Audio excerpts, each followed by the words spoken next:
Hello again, welcome to my railway today, and thank you for joining me. I do hope you like this one. I hope you're all safe and well, and a big shout out to my regular viewers and subscribers. Don't forget to hit the like and subscribe buttons, and we'll get straight underway with today's video. Well, today I thought I would do a little bit of a tribute or a nod to something that I used to enjoy going on every single year. Around about 1993, 94 was I think was the first one I went on, and that was Steam on the Met. Now, for those of you that are not familiar with Steam on the Met, if you haven't lived in London or you came down to London for the event, the Metropolitan line on the London Underground system every May used to hold a Steam special excursions for the day, and they had Steam hauled services from Harrow on the Hill. They used to run up to Chesham and Amersham, Rickmansworth on the Metropolitan main line of the main section of the Metropolitan line of the Underground. Now, that was, I think, my first ever ride on a steam train, believe it or not, or behind a steam loco. And I'll never forget, there was an N2 tank engine that was on loan for the job there, that particular, I think it was Saturday, yeah. And I'll never forget that there was a young man, very enthusiastic, that got his picture taken on the footplate of an N2. So, as mentioned, in 1994, that was my first ever ride behind a steam locomotive and seeing one in real life. A lot different to the one on my model railway today. So, I hope you've not got children watching this. If you're a young person watching this video, you might want to look away now, because you're going to see something very horrific that might upset your tea later on. It's a picture of me when I was 16, and here is that picture from Amersham Station of me on the footplate of an N2. I wish I looked like that now. Okay, so that was taken on the 28th of May, Amersham Station, 1994. XLNER class N2062 loco number 69523, and that is me with the old driver there, looking very good indeed. But yeah, that was on loan for the Met Steam on the Met events that particular year and that particular month and weekend. But moving on to the scale model we've got over here, which is my N2. This is the Hornby remodeled class. I say remodeled. When I mean remodeled, what I mean is, guys, this is the old mainline Airfix tooling that Hornby acquired and just made much more better in terms of chassis, wheels, drive system and motor. It's much more smoother, much quieter. Some of you out there might own the old mainline Airfix version, and they are incredibly noisy, a little bit stuttery. These things are much more smoother and they're lovely. The only thing with these locos, it's not a review today of this, by the way, it's just a bit of a quick info, useless information. But because of the motor, just like the old Airfix version, they've had to put the new motor in the cab out the way. So there's no cab detail, so I'm not going to show you it, but it does take up all the cab space virtually. But what it makes up for that is it's a very attractive model. It's a very handsome looking loco. I've always loved the N2s. And if you're wondering about these large side giant pipes that come out from the front of the engine and run all the way along the boiler into the water tanks there, which is that pipe work in that shot there, that was designed for a very clever reason. That was what you call condensing apparatus, not condensed milk, condensing apparatus. And what the job of the condensing apparatus did on the N2s, specifically when these were used through the Metropolitan line section of the Underground from Moorgate via King's Cross and the Wyden lines, which are now no longer in use, to save the emissions from the engine, all the smoke and crap going up into the atmosphere, they put condensing pipework on these locos to reduce that effect. Fowler's Ghost was a much earlier example of the Metropolitan old tank engines they had, but this was a sort of a newer idea they had. The idea is, obviously, the Metropolitan line on the Underground system, if you don't live in London, the Met is one of the cut and cover built lines, which is built basically by digging a trench in the middle of the road and then roofing it over with a brick arch at road level, so you've got a deep trench, and then that's where the track is laid, and that was how they built the Metropolitan line through the suburbs of London, compared to the deep tube lines that was dug right underground in cast iron tunnels, which is much deeper. So excuse me, so that these type of locos would have worked on the widened line as mentioned. The widened lines would have had the N2 suburban services. They would have come out up through King's Cross and that sort of route. But these model N2s are absolutely stunning. I love mine in particular, the LNER version. I've got a Great Northern one in green, but this is probably my favourite one actually, to be honest, because it reminds me of Steam and the Met. And that's what we're going to do today. So let's get this video up and running and puffing away. We'll get this N2 back on the way. And behind it, it's got some Gresley coaches. And there she goes.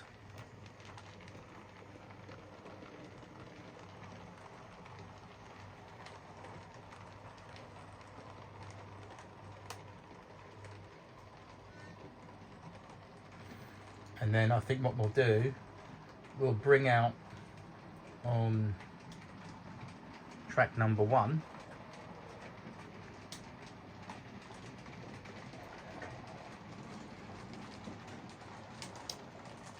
there comes the Metropolitan Pannier in London Transport Maroon.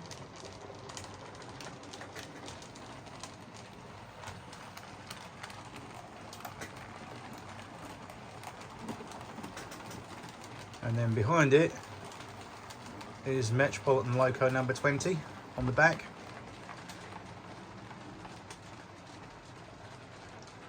And this is the first time I've run Met number 20 on the layout. It's never had a trip around the layout since I've built this layout, so it's the first today getting this going. It looks rather nice, doesn't it?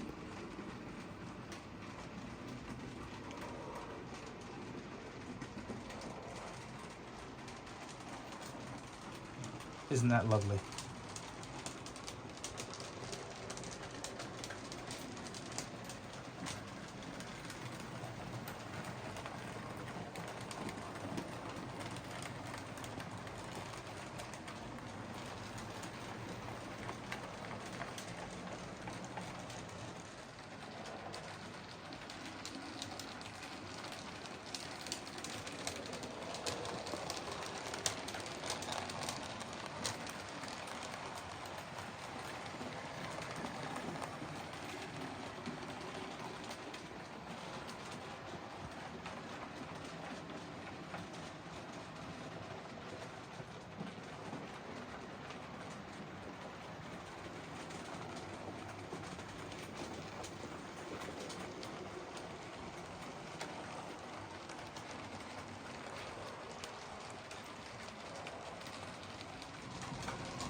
Okay, I felt in a little bit of southern region mood this afternoon, so I've got the Pullman boat train being hauled by this 1983 model from Hornby, Schools Class Dover.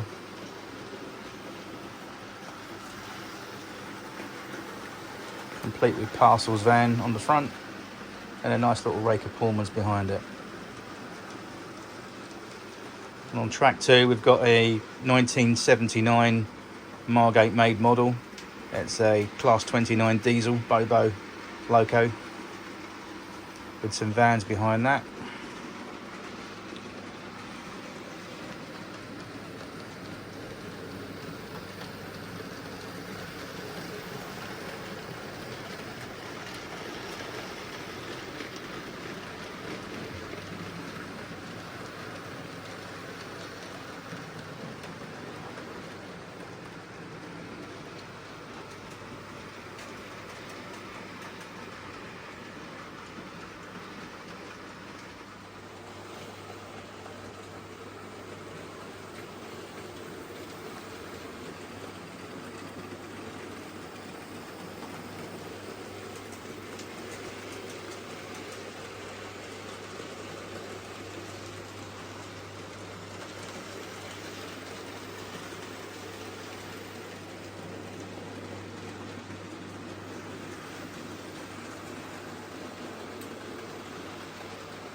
Okay, we've got a change of engine on the front of that Pullman train.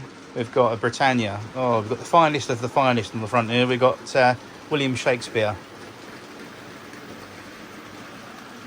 7004. 70004.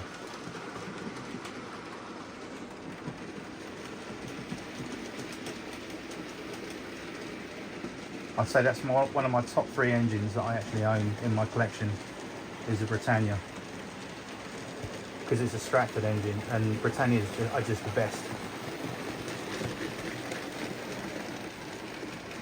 I like Stanier engines, you know, Mornsel engines and Bullied engines, you know, Westerns, Castles, Kings, you know, everything, you know, in terms of steam. But Britannias are up there in my top 3 engines. Britannias, just like real life, the Britannias were absolutely outstanding engines.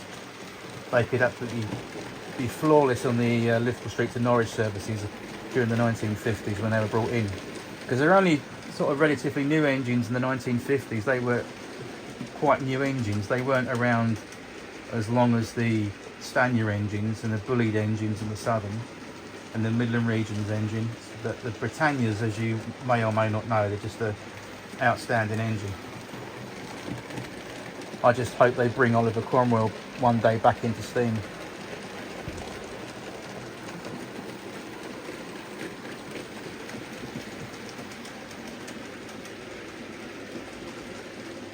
That just looks really good, doesn't it? And it's got the correct headboard on the front.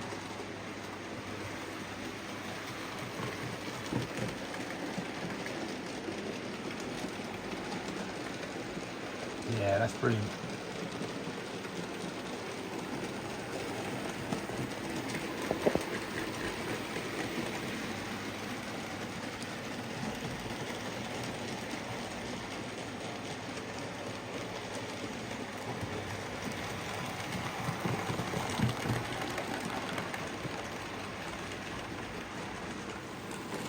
Okay, I've just stopped this boat train just there on the layout just to bring it in and do a little bit of close-up shot on this.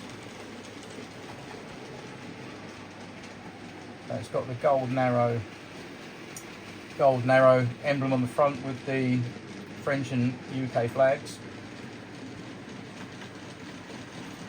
Although I think because we're no longer in the EU, I think I should lock off that French flag.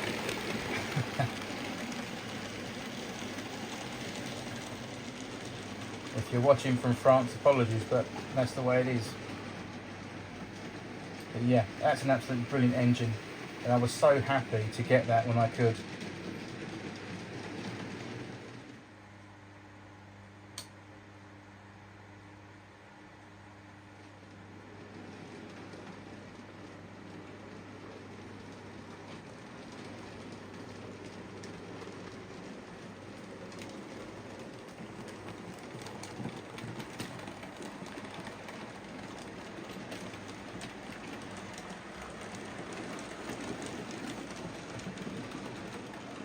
Bring those nicely in there, like that. There we go, beautiful.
Okay, so I've recently had a meeting with the council, the local council of the town here in Little Beddington, and we've both agreed that from a health and safety point of view, we have been in breach of the Health and Safety Act for a good while now.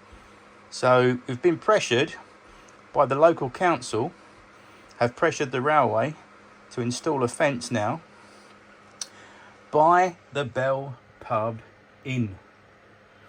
And quite rightly so, because those drunken revellers can get a bit naughty and they can stagger around the pub and stagger directly onto the railway line, which is a little bit naughty, and it's a bit open there. So now we've put in a fence line over there. I might paint it, I might not. I might leave that plain for a change. But anyway, we've got a fence line there now, so that's protecting all the customers from the railway, and they can sit and have their pint and sit and look at the railway. And because it's a railwayman's pub, by the way, and all the local railway enthusiasts and tourists go there, so they can sit out there and have their quiet, relaxing beverage, and they can look at the trains and be quite safe and not get too dangerously close to the open railway line. I have left the little gap there, obviously where the foot crossing comes in. I've put that there, which looks much better, and I think the whole thing is obviously much more better now, because now we've got a fence line.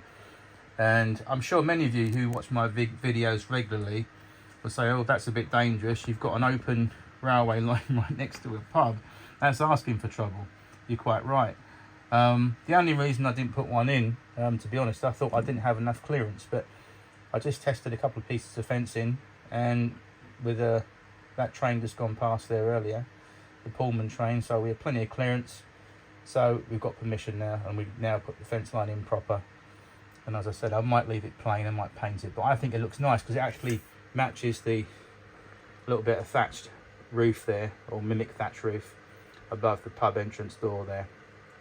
But yeah, so all my customers there, or all the pub customers should I say, can all be safe and sound.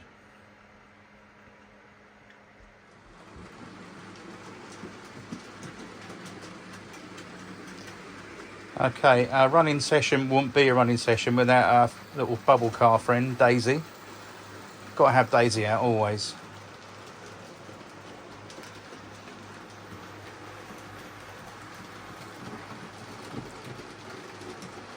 Right, another little update. The railway were facing further prosecution from the local council because there was no whistle boards installed in advancement of the foot crossing to warn the pedestrians of oncoming trains. So now we've got whistle boards, which I just made these about 5 minutes ago. There's one there in the 6 foot on the approach to that crossing up there. And this Daisy goes past it. And then coming round here, we've got another one in the 6 foot over there on the approach on the other road for the other track. And they're just offcuts of that fence job, and they are just the perfect scale and size to make something like that. The letters I've used are from the, I think they're Coopercraft letters, if I'm not mistaken. The kind of letters that you use for the station name boards. I've got quite a few of those left over, these things basically. Different letters and numbers for station name boards, which I haven't put up on my station yet, which I've got to do. I've got to make some little Beddington signs to go on the platform, haven't I? That's another little idea. There goes Daisy.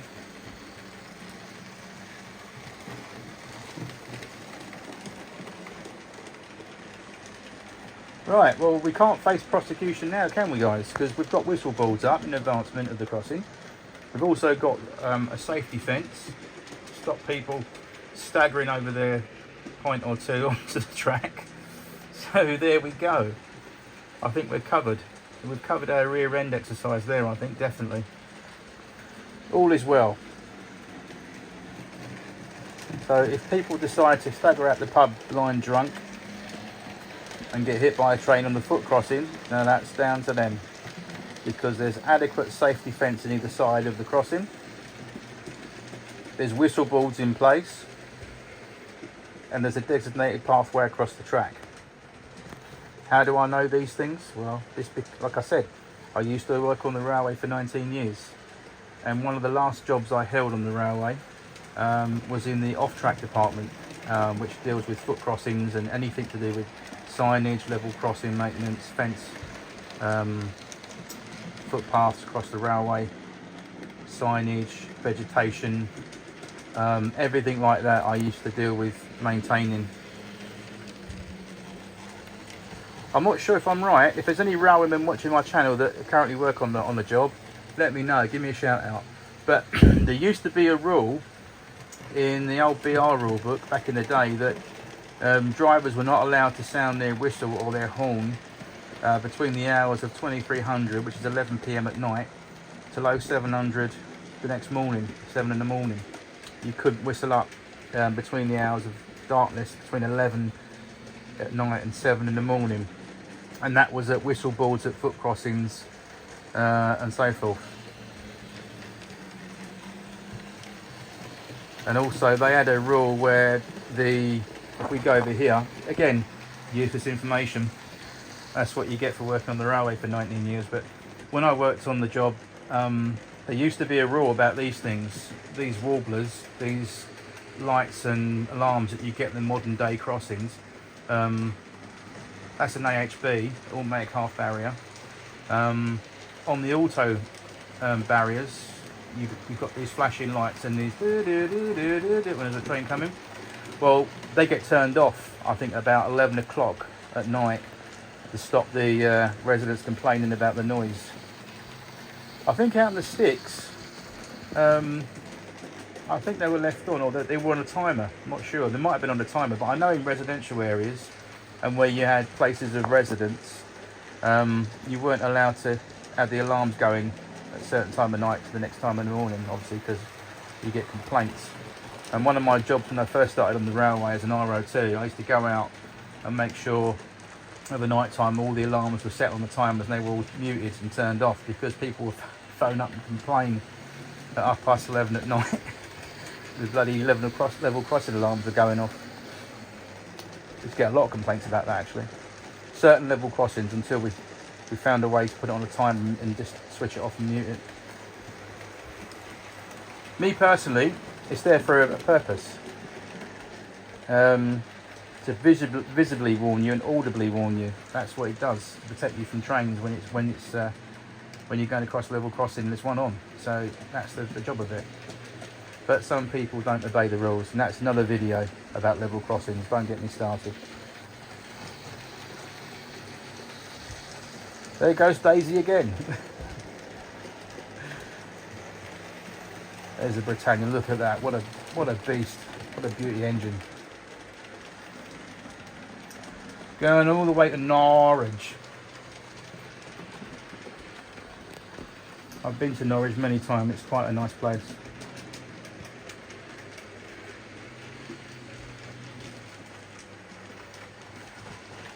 It's a shame about Great Yarmouth though. I'm not going to go there. Yarmouth's alright. Could be worse. It could be Jaywick. And let's not talk about Jaywick.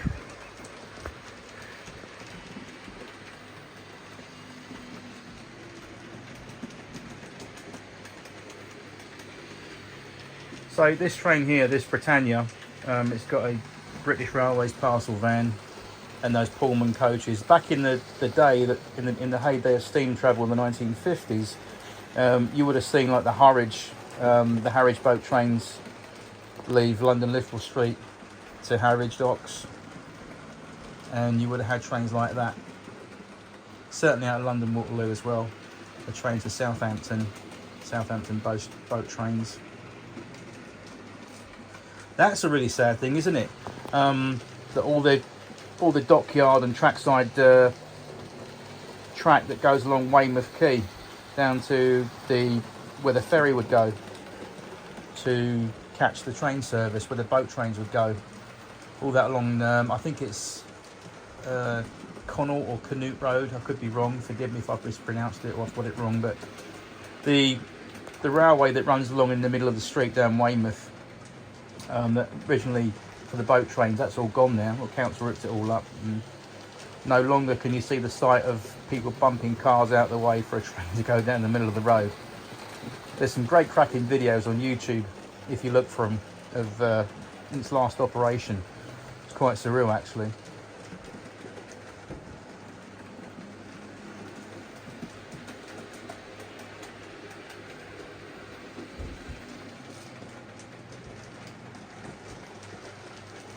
Okay, before I close the video today, I just want to announce something to everybody out there, very historic, that is happening this weekend.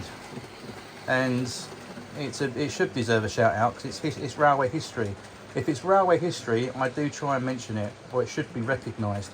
It's definitely on social media. You may or may not be familiar with the Shenfield Shark. Now, it's not an excuse to go no, not that kind of shark, but the Shark brake van. It's a ZUA or a ZUW as well. That's an old Shark brake van. It's a ballast brake van with a plough underneath both ends. It's really old, and it's been at Shenfield Station on the Great Eastern Main Line for over 20 years. The story was that it was on a south end ballast job and the axle seized up, and what they did, they abandoned it and screwed it down in the siding. Well, it screwed itself down because the axles are seized, but it was in the siding at Shenfield Station for many, many years, and it was quite a familiar sight to passengers and people going by on the train. Oh, look, there's the Shenfield Shark. And it got named the Shenfield Shark, not out of a joke, but because that's what those type of brake vans were called, sharks. It's funny because there's quite a common marine theme with departmental vehicles on the railway. For example, the big giant ballast hoppers that drop the ballast in the 4 foot and the 6 foot areas on a ballast job, they're called sea cows. And then you've got tenches, ruds, you've got a lot of marine named after vehicles on departmental services on the P-way. So sharks were a type of brake van, not the type you find in the sea. Anyway, this particular brake van, be it this Saturday, the 24th of February, sadly is being broken up and cut up for scrap and dismantled and thrown in the bin. Many preservation societies have been trying to acquire it, but to actually remove it from the site, it's rather costly because Shenfield Station sits on an embankment. It's quite high up, and also to get a crane in to lift it, you'd need to plan an isolation for the 25 kV overhead that sits above it, and it's a big expensive job to ask Network Rail to do. And I think if the crane attempted to lift it, to be quite honest, guys, it will disintegrate. If they try to grab it, it will just fall to pieces. There's been wild animals living in it. There's been a homeless person, I think, living in it for a while. It's a shame. If you look up on the internet, on Google, and Google up Shenfield Shark, there's some great pictures of it. It's a lovely old brake van, and I hope whoever cuts it up tonight, at least they do something with the big, massive white handbrake wheel that's in the middle of it. If they save that, there's 2 in there, one at each end, I think. If they save those, they'll make really good souvenirs, and you could put them on your wall or something with it. I would anyway. But yeah, the poor old Shenfield Shark will, rest in peace, no longer be after today. So if you look up on the internet, or you live near there, or you've gone past on the train at Southend, or you've seen it, it's going today. So poor old Shenfield Shark. Anyway, that's that. So without further ado, I'm going to say goodbye now. I'll leave you with a few shots of the railway running today. Thanks very much for watching. I'll see you soon in the next video. Take care. Don't forget to hit the like and subscribe. And I'll see you soon in the next one. All the best.